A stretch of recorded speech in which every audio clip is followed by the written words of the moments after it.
Tomorrow's history books are already being written. The only question is whether your name belongs in the story.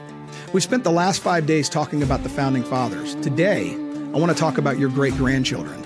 By now, the fireworks are over. The smoke is clear. The flags are coming down. America has celebrated her 250th birthday. Now comes the part most Americans forget, the morning after. Because history isn't ultimately shaped by what we celebrate. It's shaped by what we do next. For the past 5 days, we've looked back. We've remembered the courage that built this nation, the sacrifice that preserved it, the character that sustained it, the common sense that guided it. We've honored giants. George Washington crossing the Delaware when defeat seemed inevitable. Patrick Henry declaring, "Give me liberty or give me death." Thomas Paine reminding ordinary Americans that freedom was worth fighting for. John Adams warning that liberty could never survive without virtue. Those men gave America her birth, but they were never meant to be the final chapter, because every generation inherits America.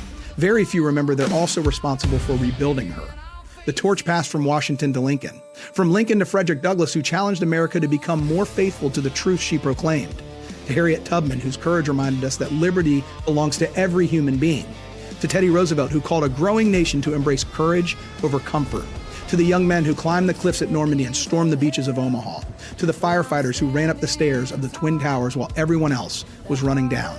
America has never been carried forward by spectators, only by people willing to step into the arena. Ronald Reagan once said, "You and I have a rendezvous with destiny." Every generation does. Washington had his, Lincoln had his, the greatest generation had theirs, and now ours has arrived. Which brings us to today. It's easy to criticize America. It's easy to complain about politicians. It's easy to blame the other party. It's easy to spend hours arguing online about what's wrong with the country. Teddy Roosevelt had little patience for that. He wrote, "It's not the critic who counts, not the man who points out how the strong man stumbles, or where the doer of deeds could have done better. The credit belongs to the man who is actually in the arena." I've always loved those words because they remind us of something we've forgotten. America does not need more spectators. She doesn't need another million people pointing fingers from the sidelines. She needs people willing to enter the arena. Parents willing to raise children with courage instead of comfort. Husbands willing to love their wives sacrificially. Wives willing to build strong homes. Pastors willing to preach truth with conviction and grace. Teachers willing to form character, not just careers. Entrepreneurs willing to create opportunity. Neighbors willing to know one another again. Coaches willing to teach discipline before trophies. Citizens willing to serve something greater than themselves. That's how America has always renewed herself. Not from the top down, from the bottom up, one patriot at a time. For years, we've been told America's greatest problems can be solved by electing the right people. Elections matter, but they have never been enough.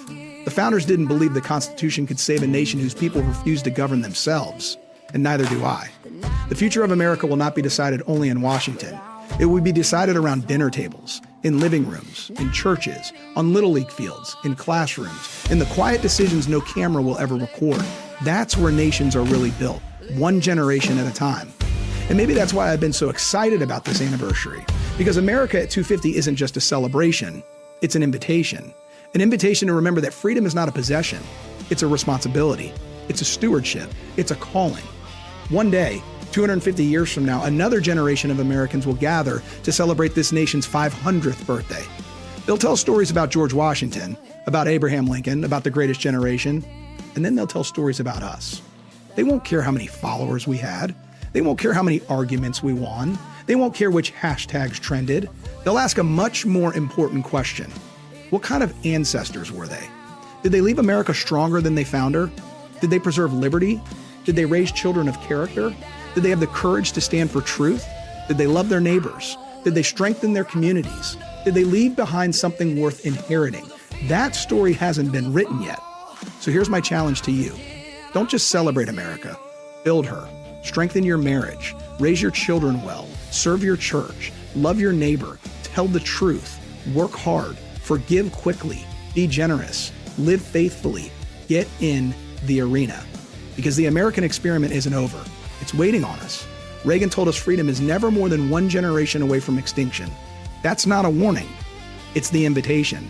Because if freedom can be lost in one generation, it can also be renewed by one.